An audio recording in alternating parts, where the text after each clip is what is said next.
یا مصطفیٰ یا مصطفیٰ یا مصطفیٰ یا مصطفیٰ یا مصطفیٰ۔ عروہ بن زبیر کہتے ہیں کہ ہم مسجد رسول خدا میں جمع ہو کر مجلس کی شکل میں بیٹھے تھے اور اہل بدر اور اصحاب بیت رضوان کے اعمال کے بارے میں گفتگو کر رہے تھے کہ ابو درداء نے کہا، اے لوگو، کیا میں تمہیں ایسے بندے سے آگاہ کروں کہ جس کا مال تمام سے کمتر ہے اور اس کی ورع سب سے افضل اور اس کی کوشش عبادت بہت زیادہ ہے؟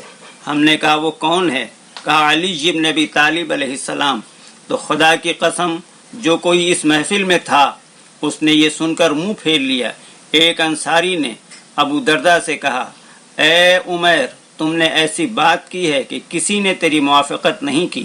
ابو درداء نے کہا، اے لوگوں، میں نے جو کچھ دیکھا ہے وہی کچھ کہا، اور تم کو بھی چاہیے کہ جو کچھ دیکھو وہی کہو۔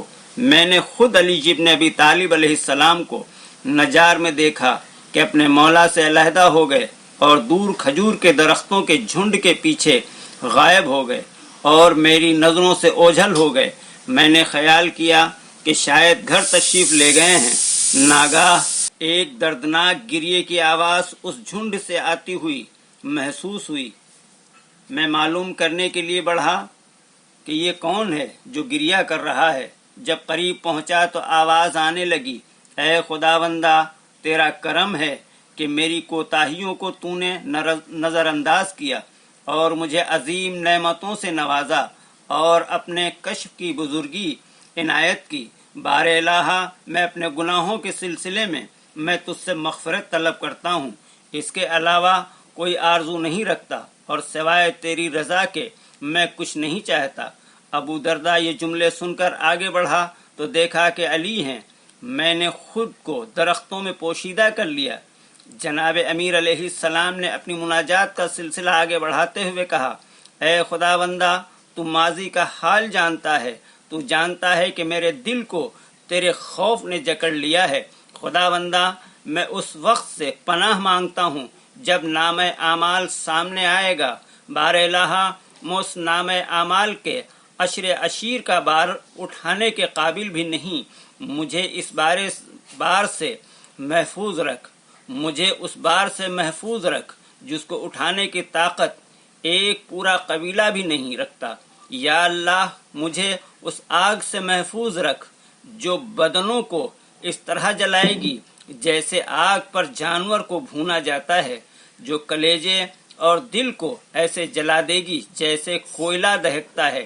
یہ فرما کر آپ نے بے حد گریہ کیا اور اس قدر غلبہ خوف آپ کے جسم پر طاری ہو گیا کہ آپ بالکل ساکت اور بے حس و حرکت ہو کر گر گئے۔ جب اس حالت میں بہت دیر گزر گئی تو میں نے سوچا کہ اس حالت میں کافی دیر سے ہیں، انہیں نماز کے لیے اٹھانا چاہیے۔ لہذا جب میں نے انہیں چھو کر دیکھا تو علم ہوا کہ آپ ایک خشک لکڑی کی مانند پڑے ہیں اور اٹھنے بیٹھنے کی طاقت سے عاری ہیں۔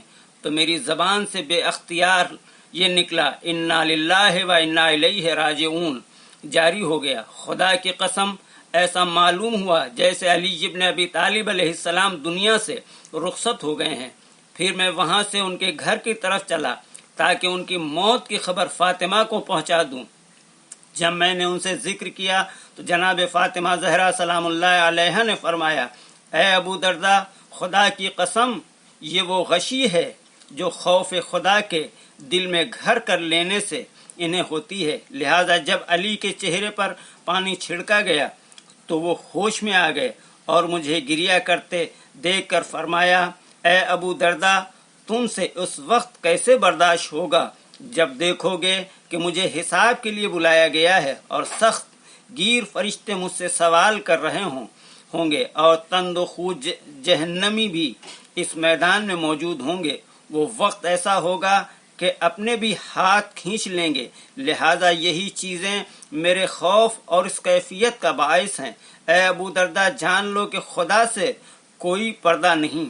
حضرت ابو درداء فرماتے ہیں، خدا کی قسم، علی جیسی حالت میں نے کسی صحابی کی نہیں دیکھی۔ Thanks for watching.